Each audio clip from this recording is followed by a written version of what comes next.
Nous restons dans le même cadre. Si au sein de l'opposition républicaine, les opérations de déguerpissement à Kaporo sont condamnées, tous les leaders ne partagent pas cet avis. Le président du parti Rassemblement de la Renaissance et le Développement salue l'action de l'État. Il encourage d'ailleurs à la poursuivre.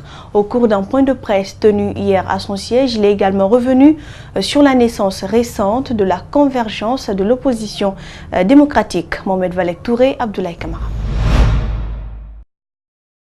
Sur le sujet relatif à l'actualité sociopolitique, le président du Rassemblement de la Renaissance et le Développement donne son point de vue et fustige la naissance de la convergence de l'opposition démocratique composée de l'UFR, du PEDN, du PADES et de l'UFDG Renouveau. C'est pas en restant un ancien copain de la mouvance qui peuvent changer quelque chose, puisque j'ai compris sur la chaîne politique, lorsque l'opposition républicaine pose des actes, même si c'est dans l'avantage de la nation, il y a de ces leaders comme le leader de l'UFR qui posent le contraire.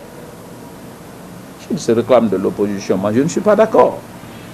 Donc, c'est pour lancer un appel à ces cadres-là de se résumer en opposition républicaine. Qu'on le veuille ou pas, aujourd'hui, Cellou Dalein est le leader principal de l'opposition. Ça, personne ne peut dire le contraire. Cette nouvelle coalition ne représente rien sur la scène politique, affirme Abdoulaye Kourouma. Il parle aussi de la discorde entre certains leaders politiques. Sur le cas du déguerpissement des habitants de Kaporo-Ray, Abdoulaye Kourouma, pour une fois, soutient cette action du gouvernement. Il ne faut pas que les discours qui se tiennent dans les QG, que l'État est en train d'exproprier les gens, nous allons soutenir ces gens-là. En 90, on était encore jeunes, avec le gouvernement de Lansana Conté. On avait déguerpi les gens. Mais si ces gens-là viennent s'installer encore, ça veut dire que ça traduit la faiblesse de l'État. Nous, au RRD, on soutient l'État, on demande à l'État de les déguerpir. Et même les arrêter, les enfermer, pour que les débris, des saletés qu'ils ont déposées là-bas, qu'on appelle maison, ce que l'État est en train d'écraser maintenant, les mettre en prison pour qu'ils remboursent l'État. Il faut noter que sur le cas Kaporo-Ray, une rencontre de l'opposition républicaine a eu lieu ce matin. Les avis des partis restent divergents sur la question. Nous savons désormais les raisons véritables du séjour récent de l'ancien président français en Guinée. Nicolas Sarkozy était venu mener une médiation pour un dénouement dans le bras de fer qui oppose depuis 7 ans la Guinée au géant minier BSGR. C'est désormais chose faite puisque les deux parties sont parvenues à un accord autour des blocs 1 et 2 du minerai de fer du mont Simandou en Guinée forestière. BSRG, la société du milliardaire israélien Benny Stement, a été attaquée en justice pour corruption. Mohamed Damaro Kamara nous signe ce commentaire. L'affaire en gros éclate en avril 2014 lorsqu'à l'issue d'une étude du comité technique de revue des titres et conventions miniers, il ressort que la Joinventure VBG, autrement la co-entreprise BSG Rival, ont obtenu les blocs 1 et 2 de Simandou à la suite de pratiques de corruption. Quelques années plus tôt, on annonçait un projet pharaonique qui devait augmenter de 5,6 milliards de dollars le PIB de la Guinée. Mais la décision de l'État guinéen de retirer les permis d'exploitation à la société comme l'a recommandé le comité va freiner cette ambition et ouvrir la voie à une poursuite judiciaire contre Benny Stemez, le patron de la compagnie BSGR. C'est le début d'un long feuilleton. Une procédure d'arbitrage est engagée au Centre international pour le règlement des différends relatifs aux investissements. 7 ans après, aujourd'hui l'orage semble définitivement se dissiper. Plus d'allégations de versement de pots de vin et de corruption. L'État guinéen et le milliardaire israélien sont parvenus à un accord.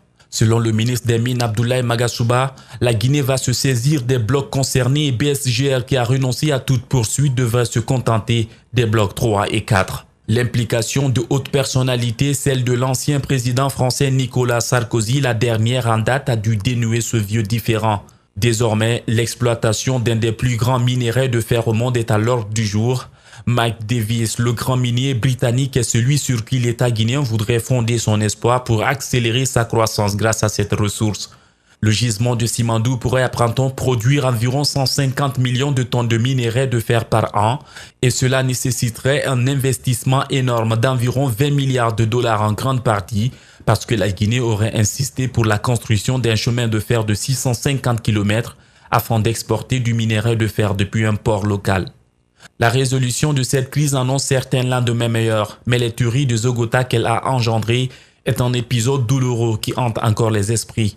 Les victimes et les organisations de défense des droits de l'homme attendent toujours que justice soit rendue. La Guinée en passe de s'octroyer un 4e barrage hydroélectrique après celui de Caleta, Swapiti et Amaria. L'Organisation pour la mise en valeur du fleuve Sénégal, OMVS et Sinohydro viennent de signer un contrat commercial pour l'aménagement hydroélectrique du site de Koukountamba. C'était dans l'après-midi de ce mardi. Cette signature devrait aboutir à la réalisation de l'ouvrage le plus important de l'OMVS. Selon le Haut Commissariat, le coût du projet est de plus de 812 millions de dollars américains. La durée de construction du barrage est de 4 ans. Aboubacar Souma hausse le ton, il menace de déclencher une nouvelle grève si les récents accords signés avec le gouvernement ne sont respectés. Le secrétaire général du SLEG donne une semaine au gouvernement pour agir. Il a été interrogé par Macky Sall. Et si ça continue, nous serons obligés aussi de suspendre les cours dans les jours à venir. En tout cas, nous recevons de tous les jours les appels de l'intérieur du pays, de nos structures à la base, de tous les enseignants qui nous demandent pourquoi jusqu'à présent l'assainissement n'a pas commencé, alors qu'on s'attendait à son application, n'est-ce pas, à partir de